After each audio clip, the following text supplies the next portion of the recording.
Assalamu alaikum warahmatullahi ta'ala wa barakatuhu, chers toutes et tous. Recevez nos salutations où vous vous trouvez. Aujourd'hui, par la grâce du Tout-Puissant, le Miséricordieux et l'Omnipotence, nous avons décidé, en compagnie avec Maman Sani, le pianiste nigérien, bien sûr, dans le cadre de la démystification, de recherche de nos scientifiques, de nos littéraires, surtout basé sur la présentation de leurs fruits, le fruit de recherche bien sûr.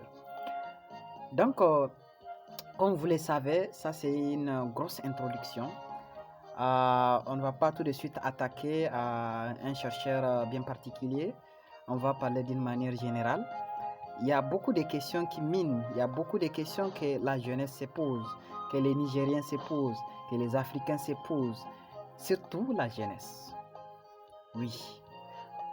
Comment pouvons-nous avoir des scientifiques avérés, avertis, et que notre pays, le Niger, reste et demeure parmi vraiment un rang pas trop bien souhaité?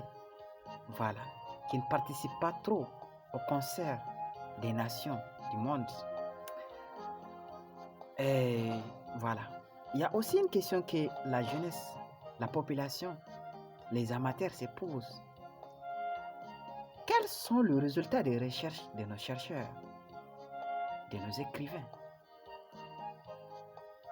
Il y a aussi une autre question que les gens se posent.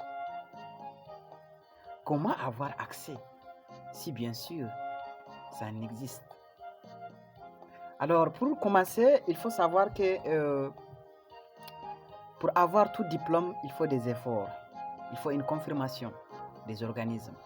Cela veut dire quoi? Cela veut dire que nos enseignants-chercheurs ont mérité leur diplôme.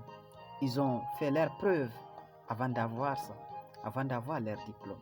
C'est-à-dire ils ont à un moment donné écrit, publié. Bien sûr, quand on publie, cela veut dire que le fond a quelque chose de potentiel.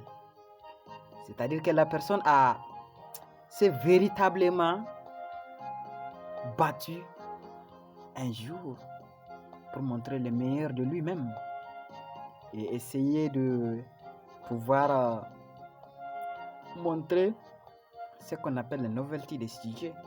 Bien sûr, cela veut dire que, en quelque sorte, les recherches sont là.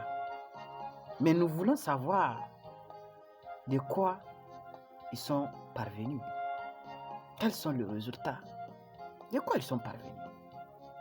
Alors, bien sûr, les chercheurs qui a fait plus de noms au Niger, qui a beaucoup travaillé, qui les gens, bien qu'on ne profite pas de son résultat, aujourd'hui fait la fierté de tous les Niger, c'est le professeur Abdoumouni.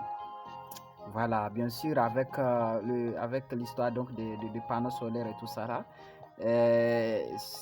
C'est vraiment un scientifique confirmé mondialement avec qui vraiment nous sommes fiers de taper notre poitrine, de dire que ouais, yes, il fait partie du Niger, de l'Afrique. Parce que le combat est bien sûr au-delà du Niger. Mais il ne faut pas aussi échapper. Il ne faut pas que ça nous échappe. Il y a une jeune génération très motivante, bien sûr, qui est là en train de se battre au-delà des frontières et même à l'interne. C'est le cas donc du docteur Fadji Mena qui se trouve actuellement à la NASA. Donc nous allons vous revenir pour que la vidéo ne soit pas très longue. Nous allons vous revenir